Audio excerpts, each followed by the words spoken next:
I sold my home to move into his. Now, I don't even have a front door to return to. The pen he always used sat quietly inside the redwood box. Next to it, a folded document with thick blue ink, fresh enough to sting the eyes. Her name wasn't there, but his ex-wife's was. My throat locked like someone had poured cold cement down it. I couldn't breathe, couldn't swallow, couldn't scream. The floor under me felt like fog. I was there, but not really. How do you know your cheating husband hasn't rewritten the story of your life without you? Lois Chandler was 65 when she gave up everything that felt familiar. After retiring from her job as a school accountant in Springfield, Missouri, she sold the little house she had lived in for nearly 30 years. It had creaking floors and lilacs that bloom late, but it was hers. She sold it without hesitation because Stephen Chandler had asked her to build a life with him. Stephen was a retired structural engineer, soft-spoken and meticulous. His house in rural Ohio was an old two-story property, built by his grandfather, passed to his father, and then to him. It was the kind of place with thick stone walls, a front porch facing the woods, and family photographs that stopped sometime in the late 1980s. The house had weight, and Stephen liked to say it held stories in its beams. He had 2 children from a previous marriage to Frances Chandler, a son and a daughter. Lois had none. She had been married once before, but there were no children, no legacy to pass on. When she moved into Stephen's house, she thought she was entering her final chapter with someone who understood her silences and respected her space. Every Sunday, Stephen would dress in his grey wool blazer and drive to the Presbyterian church in town. Afterward, he'd meet his old workmates for coffee and talk about weatherproofing, river bridges, and old contracts. Lois stayed home, tended the garden, baked, and kept track of bills. She never thought to question the name on the mortgage or the structure of their bank accounts. They had a joint account, or at least, she believed so. Frances was a shadow name, mentioned but never pictured. Stephen spoke to her once or twice a week, usually after dinner, behind the closed door of his study. He said it was about the kids. Lois accepted it. She had no reason not to. Every so often, Lois would bring up the idea of updating their estate plan. It felt natural, 2 people in their 60s, planning for what might come, but Stephen always deflected. "This house isn't just property," he would say. "It's a blessing passed down. I've already handled what needs to be handled." His tone made it sound sacred, untouchable. When he was diagnosed with late-stage pancreatic cancer, Lois gently suggested they meet with an attorney. He refused. "I don't want to waste the time I have left on paperwork," he whispered. The funeral was small. The rain that morning came down in fine mist, clinging to the black umbrellas like ash. After everyone left, Lois went home to silence. She stood in his study that evening, still filled with the smell of cedar and old printer ink. The room hadn't changed. The notebooks were stacked precisely. The calendar still marked doctor's appointments he'd missed. She found the key in his wallet. It was tucked inside the last fold, wrapped in a tissue. She opened the redwood box on his desk. Inside, she saw the familiar silver Parker pen, the one he used when writing in his journal. Next to it was a folded packet with a dark blue seal. She unfolded it slowly, expecting she didn't even know what.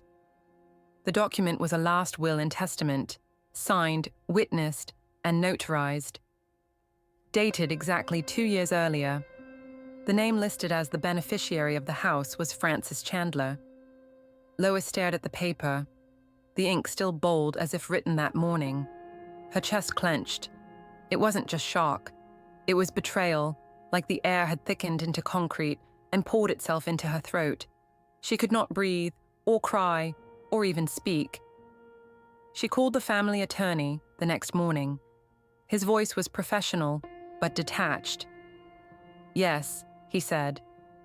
That's the last valid will we have on file. No subsequent revisions. He wished to preserve the Chandler property for his son. He told you that Lois asked. He said it was part of the family legacy, something he couldn't let go. Legally, the house belonged to Stephen alone. It had been in his family long before Lois came into his life. Without her name on the deed or a clause in the will, she had no claim. She stood in the center of the study, paper still in her hand. Her heart felt like a stone dropped into an empty well. She didn't cry. Instead, her body stiffened, the pain so sharp and inward it made her dizzy. Her ears rang with a sound like waves hitting cliffs. She couldn't feel her fingers anymore, but her hand wouldn't let go of the will. She reached for the Parker pen, then dropped to her knees and began scribbling on the wooden floor. Not words, just motion, lines, circles, scratches. Her fingers ached, but she could not stop. Something inside her had shattered and was trying to rearrange itself. When she finally stopped, she whispered not to anyone in particular, but maybe to the man she thought she knew. I was just a guest in the final chapter of his life, not even a name on the last page. It was a cruel truth, hidden behind polished manners and weekly coffee. The kind of truth that doesn't scream. It just waits until you open a drawer, unfold a paper, and read the end of your story written by someone else. It was not just a grey divorce. It was a quiet execution of trust, a betrayal in the softest shade possible. And now, all that remained was a family betrayal story that no one else would believe. But Lois knew. She had the pen, the paper, the silence. Some women believe that love, loyalty, and shared routines are enough to protect them. I used to be one of them, but in the eyes of the law, if your name is not on the paper, your presence means nothing. In this country, even a lifetime of caregiving and companionship cannot protect you from a man's silence and from what he signs behind closed doors. The belief that he will do the right thing in the end was my greatest mistake. That blind trust cost me everything. Stephen made a choice. 2 years before his death, he signed a new will and named his ex-wife as the sole heir to the house we both lived in. He never told me. He let me sell my own home, cook for him, manage our expenses, care for him through his final illness, and never once spoke of the legal truth he kept sealed in a redwood box. A truth that, once unfolded, would leave me erased. But I am not innocent either. I never asked to see the deed. I never insisted on transparency. I allowed myself to live in assumptions. I believed that love meant legal security. I mistook kindness for contracts, and I paid the price. That moment marked the beginning of a legal battle I never imagined fighting. I consulted an estate lawyer in Ohio. He listened quietly, then asked me just one question. Were you legally married to him at the time of death? When I said yes, he nodded. That answer opened a path I didn't know existed. We filed a petition for an elective share through the local probate court. In Ohio, a surviving spouse has the right to claim a portion of the estate, even if left out of the will. I submitted every piece of proof I had: marriage license, death certificate, our vacation photos, utility bills, medical documents, and even the church donation receipts with both our names. All to show that I had not just lived there, but helped build that home. The court ruled in my favor. I was granted 1/3 the value of the property based on the length of our marriage and my financial contributions. I did not gain title to the home, but I received compensation close to the value of my old house, the one I sold to be with him. Then came the second step.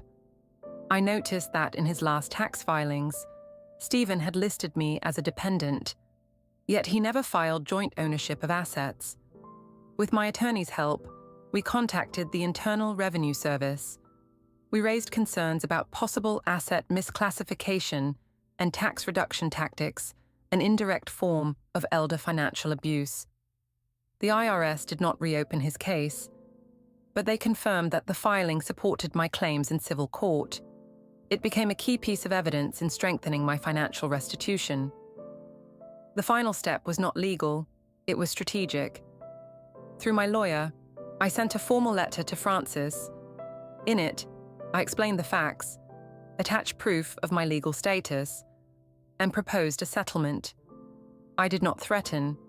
I did not accuse. I stated what I was owed.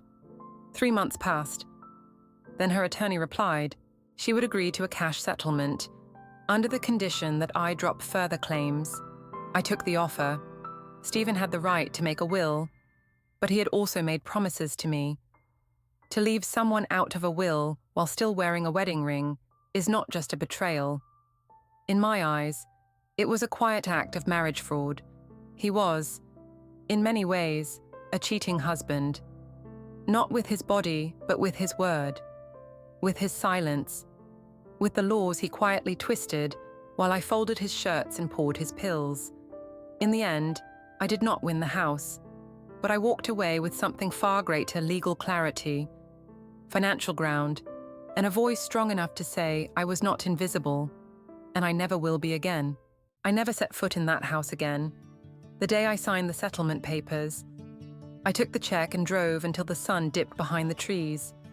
I didn't cry. I didn't look back. I just needed air that hadn't passed through his curtains, over his desk, or down the hallway where I used to fold our towels. I found a small apartment near Lake Erie, 1 bedroom, no garden, just a window facing a narrow street where old maple trees bent their backs like tired neighbors. The first night, I sat on the floor and watched the headlights of passing cars dance along the ceiling.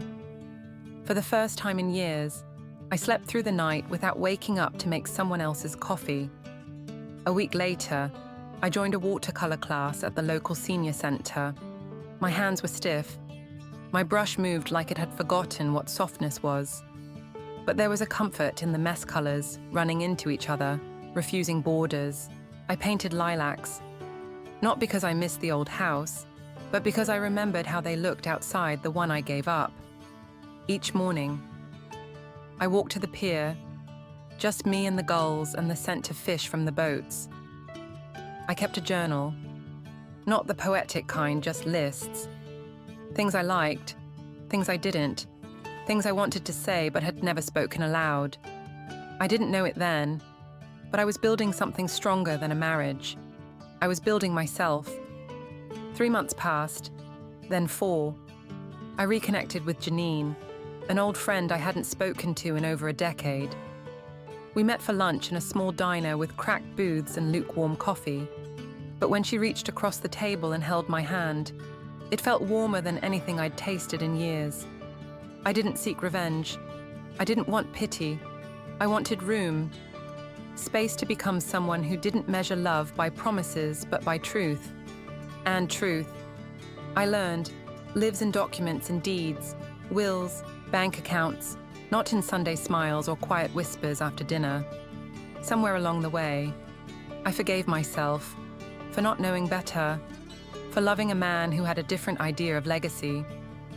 He was a cheating husband in ways the world doesn't always name faithful in routine, but unfaithful in intention. I started volunteering at the county library, helping women in their 60s and 70s understand estate documents. We sit with highlighters, reading glasses, and coffee, and we talk. Not just about assets, but about the quiet ways we disappear in someone else's story and how to write ourselves back in. If you're reading this, and you haven't asked to see your name on the deed, the will, the trust, ask now, before the funeral flowers fade, before the silence settles in, because you matter, your name matters, and it belongs in ink, not just in memory.